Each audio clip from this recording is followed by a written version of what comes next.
ನಮಸ್ಕಾರ. ವನಜಾ ಮಲ್ನಾಡ್ ಬಂದಾಯಿತು, ಹೊಸ ವಿಡಿಯೋ ತಂದಾಯಿತು. ಬನ್ನಿ ಇವತ್ತು ಪವಿತ್ರ ಬಂಧನ ಸೀರಿಯಲ್ಲು ಹೇಗೆ ಮೂವ್ ಆಗುತ್ತೆ, ಏನು ಸ್ಟೋರಿ ಇದೆ ನೋಡೋಣ. ಅದಕ್ಕೆ ಮುಂಚೆ ನನ್ನ ವಿಡಿಯೋಕ್ಕೆ ಸಬ್ಸ್ಕ್ರೈಬ್ ಮಾಡಿಲ್ಲ ಅಂದರೆ ಸಬ್ಸ್ಕ್ರೈಬ್ ಮಾಡ್ಕೊಳ್ಳಿ, ಹಾಗೆ ಒಂದು ಲೈಕ್ ಕೊಡಿ. ಪವಿತ್ರ ಅಲ್ಲಿ ಆಚೆ ಇರ್ತಾಳೆ. ಆವಾಗ ಅವ್ರ ಅತ್ತೆ ಮಗ ಬಂದುಬಿಟ್ಟು ನಿನ್ನ ಗಂಡನ ಸಾಯಿಸಿ ನಾನು ನಿನ್ನನ್ನು ಮದುವೆ ಆಗ್ತೀನಿ ಅಂತ ಹೇಳ್ತಾನೆ. ಆ ಟೈಮಿಗೆ ಅವಳಿಗೆ ಸಿಕ್ಕಾಬಟ್ಟೆ ಸಿಟ್ಟು ಬಂದುಬಿಡುತ್ತೆ. ಸಿಟ್ಟು ಬಂದು ಚೆನ್ನಾಗಿ ಹೊಡಿತಾಳೆ ಅವನಿಗೆ. ಎಳೆದು ಹೊಡಿತಾಳೆ. ಹೊಡೆದ್ಬಿಟ್ಟು ಇನ್ನೊಂದು ದಿವಸ ನನ್ನ ಗಂಡನ ವಿಷಯ ಏನಾದರೂ ಮಾತಾಡಿದ್ರೆ, ನನ್ನ ತಾಳಿ ವಿಷಯನ ಮಾತಾಡಿದ್ರೆ ನಿನ್ನ ಹುಟ್ಟಲಿಲ್ಲ ಅನಿಸ್ಬಿಡ್ತೀನಿ, ಮರ್ಯಾದೆಯಿಂದ ಓಡೋಗು ಇಲ್ಲಿಂದ, ಇಲ್ಲಾಂದರೆ ಇಲ್ಲೇ ಮುಗಿಸ್ಬಿಡ್ತೀನಿ ನಿನ್ನ ಅಂತ ಎದುರಿಸ್ತಾಳೆ. ಆವಾಗ ಅವನು ಚೆನ್ನಾಗಿ ಒದೆ ತಿಂದ್ಬಿಟ್ಟು ಓಡೊರ್ಟೋಗ್ತಾನೆ. ಅವನು ಓಡೊರ್ಟೋದ್ಮೇಲೆ ಇವಳು ಮನೆಗೆ ಬರ್ತಾಳೆ. ಒಳಗಡೆ ಬರ್ತಾಳೆ. ಬಂದು ಸೀದಾ ರೂಮಿಗೆ ಹೋಗ್ತಾಳೆ. ದೇವ್ರಿಗೆ ಕೈ ಮುಗಿಯೋಣ ಅಂತೇಳ್ಬಿಟ್ಟು ರೂಮಿಗೆ ಹೋಗ್ತಾಳೆ. ಬೆಳಗ್ಗೆನೇ ಇವಂದು ಬೇರೆ ರಾಮಾಯಣ ಆಯ್ತಲ್ಲ ಅಂತೇಳ್ಬಿಟ್ಟು ಬೇಜಾರಾಗಿ ಅಲ್ಲೋಗಿ ಒಳಗಡೆ ಹೋಗಿ ಬೈದು ಅವನಿಗೆ ಚೆನ್ನಾಗಿ ಬೈದ್ಬಿಟ್ಟು ಒಳಗಡೆ ಹೋಗಬೇಕು ಅವಳು. ಅಲ್ಲಿ ಯಾರೂ ಸಿಗಲ್ಲ ಒಳಗಡೆ. ಆಮೇಲೆ ಅವ್ರ ಮನೆ ಫುಲ್ಲು ದೊಡ್ಡ ಐಷಾರಾಮನ ಜೀವನದ ಬಂಗ್ಲೆ ಇದು.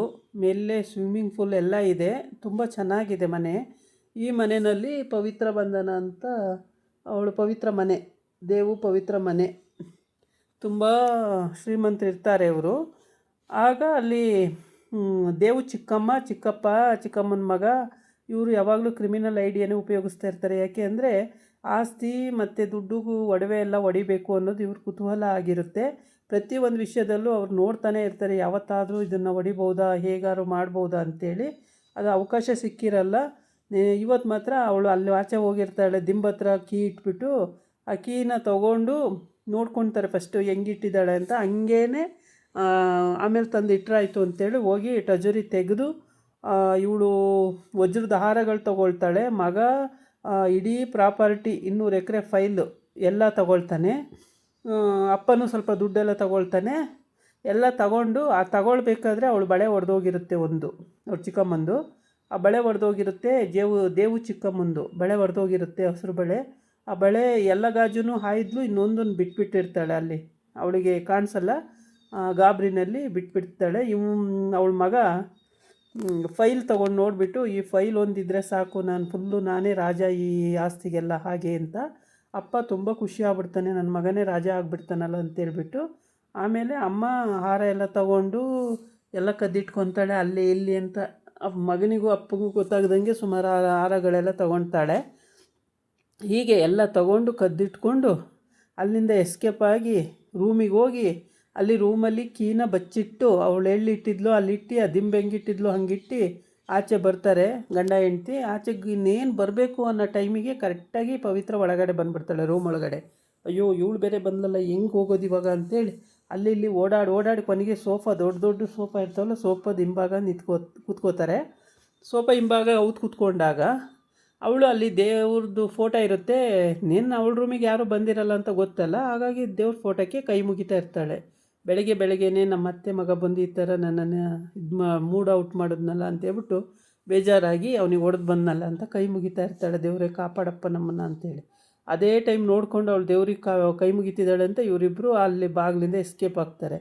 ಆ ಎಸ್ಕೇಪ್ ಆಗೋದನ್ನು ದೇವು ನೋಡಿರ್ತಾನೆ. ಯಾರೋ ಹೋದಂಗೆ ಆಗಿರುತ್ತೆ ಅವನಿಗೆ, ಅವನು ನೋಡಿರ್ತಾನೆ. ಆಗ ಇವನಿಗಂತೂ ಅವರ ಮಗನಿಗೆ ತುಂಬಾ ಖುಷಿ ಅಂದರೆ ಖುಷಿ. ಅಯ್ಯೋ ದೇವ್ರೆ, ಹೆಂಗೋ 200 ಎಕರೆ ಪ್ರಾಪರ್ಟಿ ನನಗೆ ಸಿಕ್ಬಿಡ್ತಲ್ಲ ಅಂತೇಳ್ಬಿಟ್ಟು ಇವರಿಬ್ಬರು ಇಲ್ಲಿ ಪರದಾಡ್ತಿರ್ತಾರೆ ತಪ್ಪಿಸ್ಕೊಳ್ಳೋಕ್ಕೆ. ಆ ಕಡೆ ಹೋಗೋದು, ಈ ಕಡೆ ಹೋಗೋದು ಅಂತೇಳಿ ಪರದಾಡ್ತಿರ್ತಾರೆ. ಎಲ್ಲ ಉತ್ಕೊಳ್ಳೋದು ಅಂತೇಳ್ಬಿಟ್ಟು, ಮಂಚದಡಿ ಉತ್ಕೊಳ್ಳೋಕ್ಕೂ ಇರಲ್ಲ ಜಾಗ, ಎಲ್ಲ ಉತ್ಕೊಳ್ಳೋದು ಅಂತೇಳಿ ಕೊನೆಗೆ ಅವರಿಗೆ ಐಡಿಯಾ ಓಡಿದ್ದೆ ಸೋಫಾ ಹಿಂಭಾಗ ಕೂತ್ಕೊಂಡು ಅಲ್ಲಿಂದ ಮೆತ್ತಗೆ ಅವ್ರ ಕೈ ಮುಗಿಯುವಾಗ ಎಸ್ಕೇಪ್ ಆಗ್ತಾರೆ. ಎಸ್ಕೇಪ್ ಆದ್ರೂ ಕೂಡ ದೇವು ಕಣ್ಣಿಗೆ ಬಿದ್ದಿರ್ತಾರೆ. ಆದರೆ ಇವರೇ ಅಂತ ಆಗಿರಲ್ಲ, ಯಾರೋ ರೂಮಿಂದ ಆಚೆ ಹೋದಂಗೆ ಆಗುತ್ತೆ ಅವನಿಗೆ. ಅವ್ನು ನೋಡೋ ಅಷ್ಟರೊಳಗೆ ಕಣ್ಮರೆಯಾಗಿರ್ತಾರೆ. ಆಗ ಇವಳು ಅದನ್ನೆಲ್ಲ ಕದ್ಕೊಂಡು ತಗೊಂಡೋಗಿ ಅವಳು ರೂಮಲ್ಲಿ ಇಟ್ಕೊಂಡು, ಇನ್ನು ನಮಗೇನು ತೊಂದರೆ ಇಲ್ಲ ಅಂತ 3 ಜನ, ಅಮ್ಮ ಮಗ ಗಂಡ ಎಲ್ಲ ಮಾತಾಡಿಕೊಂಡು ಖುಷಿ ಪಟ್ಕೊಂಡು ಇನ್ನೇನು ನಮ್ಮದೇ ಆಯಿತು ಜಮೀನು ಅಲ್ಲ ಆಸ್ತಿ ಅಡವು ಎಲ್ಲ ನಮ್ಮದೇ ಆಯಿತು ಅಂತ ಖುಷಿ ಪಟ್ಕೊಂಡೆಲ್ಲ ಸಂತೋಷ ಪಡ್ತಾ ಇರೋ ಟೈಮಿಗೆ ಇವಳು ಒಳಗೆ ಕೈ ಮುಗಿದ್ಬಿಟ್ಟು ದಿಂಬತ್ರ ಹೋಗ್ತಾಳೆ. ಏನೋ ಒಂಥರ ಅದ್ಲು ಬದಲಾದಂಗೆ ಕಾಣುತ್ತೆ. ಆದರೆ ಹೇಗೆ ಏನೋ ಅಂದ್ಕೊಂಡು ಸುಮ್ಮನೆ ಇರ್ತಾಳೆ, ನಿಂತಿರ್ತಾಳೆ. ಅಷ್ಟೊತ್ತೇ ದೇವು ಒಳಗಡೆ ಬರ್ತಾನೆ. ಒಳಗಡೆ ಬಂದುಬಿಟ್ಟು ಪವಿತ್ರ ಅವರೇ ಏನು ಮಾಡ್ತಾಯಿದ್ದೀರಾ ಅಂತಾನೆ. ಏನಿಲ್ಲ ಇಲ್ಲೇ ಇದ್ದೀನಿ ಕಾಣಿಸ್ತಿಲ್ವಾ ಅಂತಾಳೆ.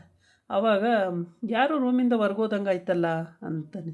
ಓ ಇವನೇನಾದ್ರು ಬಂದಿದ್ದು ಗೊತ್ತಾಯ್ತೇನೋ ದೇವ್ಗೆ, ಅವ್ರ ಅತ್ತೆ ಮಗ ಬಂದಿದ್ದು ಗೊತ್ತಾಯ್ತೇನೋ ಅಂತ ಅವಳು ಗಾಬರಿ ಆಗ್ತಾಳೆ ಪವಿತ್ರ. ಆದರೆ ಅಲ್ಲ ಅವ್ರ ಅತ್ತೆ ಮಗ ಬಂದಿದ್ದು ಗೊತ್ತಿರಲ್ಲ, ಯಾರೋ ಹೋದಂಗೆ ಆಯಿತು ಅಂತ ಹೇಳಿರ್ತಾನೆ. ಆವಾಗ ಸರಿ ಆಯಿತು ಯಾರಾದರೂ ಆಗಲಿ ಮಲ್ಕೊಳ್ಳಿ ಅಂತೇಳಿ ಮಲ್ಕೊಳಕ್ಕೆ ಹೋಗ್ತಾನೆ. ಆಮೇಲೆ ಇವಳು ಗಾಬರಿಯಾಗಿ ನೋಡ್ತಿರ್ತಾಳೆ. ಆವಾಗ ಅಲ್ಲ ಏನು ಈ ಥರ ಯಾರೋ ಬಂದಂಗಾಯಿತು ಅಂದ್ರಲ್ಲ, ಯಾರು ಬಂದಿರ್ಬೋದು ಅಂತ ಯೋಚನೆ ಮಾಡ್ತಾನೆ ಇರ್ತಾಳೆ. ಸರಿ ಅಂತ ಆಯಿತು, ಮಲಗಿದ್ದಾಯಿತು. ಬೆಳಿಗ್ಗೆ ಎದ್ದುಬಿಟ್ಟು ಕಾಫಿ ತೊಗೊಂಡು ಅವ್ರ ಮಾವ ಅವ್ರ ಅತ್ತೆ ಏನೋ ಇದು ಲ್ಯಾಪ್ಟಾಪಲ್ಲಿ ಮಾಡ್ತಾ ಇರ್ತಾಳೆ. ಅಲ್ಲಿ ಹೋಗಿ ಪಕ್ಕದಲ್ಲಿ ಕೂತ್ಕೊಳ್ಳೋಕೆ ಹೋಗ್ತಾನೆ, ಕಾಫಿ ತೊಗೊಂಡು ಪೇಪರ್ ಇಟ್ಕೊಂಡು. ಅಷ್ಟೊತ್ತಿಗೆ ಅವನು ನೋಡಿಬಿಟ್ಟು ಎದ್ದು ಆಚೆ ಆ ಕಡೆ ಹೋಗ್ತಾಳೆ. ಆ ಕಡೆ ಹೋಗೋ ಟೈಮಿಗೆ ಕರೆಕ್ಟಾಗಿ ಅವ್ರ ಮಾವ ನೋಡ್ತಾನೆ. ನೋಡಿಬಿಟ್ಟು ಅಲ್ಲ ನೀನು ಇದೇ ಥರ ಮಾಡಿದ್ರೆ ಹೇಗೆ, ಇಬ್ಬರು ಗಂಡ ಹೆಂಡತಿ ಯಾವಾಗ ಒಂದಾಗಿರೋದು ನೀವು, ಇದೇ ಥರ ನೀನು ಆ ಕಡೆ ಅವನು ಈ ಕಡೆ ಆದರೆ ಕತೆ ಏನು ಅಂತೇಳಿ ಎಲ್ಲ ಹೇಳ್ತಾನೆ. ಅದಕ್ಕೆ ಮಾವ ನಿಮಗೆ ಗೊತ್ತಲ್ಲ ಅವರು ಹೆಂಗೆ ಅಂತ ನಿಮಗೆ ಗೊತ್ತಿಲ್ಲ ಅಂತ. ಎಲ್ಲ ಗೊತ್ತಮ್ಮ, ಏನು ಮಾಡೋಕ್ಕಾಗುತ್ತೆ, ನೀನೇ ಹೋಗಿ ಮಾತಾಡಿಸಿ ಬಗೆಹರಿಸ್ಕೊ, ಏನಿದೆ ಪ್ರಾಬ್ಲಮ್ಮು ಅಂತೇಳಿ ಬಗೆಹರಿಸ್ಕೊ ಅಂತ ಹೇಳ್ತಾನೆ. ಆಗ ಅವಳು ಸುಮ್ಮನೆ ನೋಡ್ತಾ ನಿಂತಿರ್ತಾಳೆ, ಏನೂ ಮಾತಾಡಿರಲ್ಲ. ಬೇಜಾರಾಗಿರುತ್ತೆ ಅವಳಿಗೆ, ತುಂಬಾ ಬೇಜಾರಾಗಿರುತ್ತೆ. ಅದೇ ಒಂದು ಹೆಂಡ್ತಿ ಚೆನ್ನಾಗಿ ಮನೇಲಿರುವಾಗ ಬೇರೆ ಕಡೆ ಎಲ್ಲ ಆ ಥರ ಮಾಡ್ತಾರಲ್ಲ, ಆವಾಗ ತುಂಬಾ ಬೇಜಾರಾಗುತ್ತೆ, ಎಂಥವ್ರಿಗೂ ಕೂಡ ಬೇಜಾರಾಗುತ್ತೆ. ಆಗ ಇವಳಿಗೆ ತುಂಬ ಬೇಜಾರಾಗಿ ಸೊಸೆ ನಿಂತ್ಕೊಂಡು ನೋಡ್ತಿರ್ತಾಳೆ. ಮಾವ ಬುದ್ಧಿ ಹೇಳ್ತಾ ಇರ್ತಾರೆ. ಇವನು ಕಾಫಿ ಕುಡಿಯೋಕ್ಕೆ ಹೋಗಿ ಅಲ್ಲಿ ನೋಡ್ತಾನೆ. ಅಷ್ಟೊತ್ತಿಗೆ ಅವಳು ಎದ್ದು ಆ ಕಡೆ ಹೊರಟೋಗ್ತಾಳೆ. ಅಲ್ಲಿ ಲ್ಯಾಪ್ಟಾಪ್ ಇಟ್ಬಿಟ್ಟು ಅವಳು ಪಾಡಿಗಳು ಹೊರಟೋಗ್ತಾಳೆ. ಹೊರಟೋದಾಗ ಈ ಥರ ಅವ್ರ ಮಾವ ಹೇಳ್ತಾನೆ.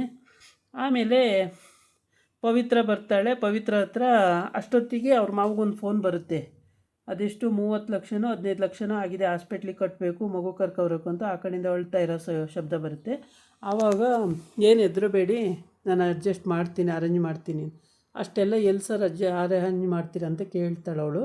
ಅದಕ್ಕೆ ನೀವು ಯಾಕೆ ಹೆದರ್ತೀರಾ, ನಾನು ಅರೇಂಜ್ ಮಾಡ್ಕೊಬರ್ತೀನಿ, ನೀವು ಅಲ್ಲೇ ಇರಿ, ರೆಡಿಯಾಗಿರಿ ಹೊರಡೋಕ್ಕೆ, ಅರೇಂಜ್ ಮಾಡ್ಕೊಂಬರ್ತೀನಿ ಹಾಸ್ಪಿಟ್ಲ್ ಹತ್ರಕ್ಕೆ ಅಂತ ಹೇಳ್ತಾನೆ.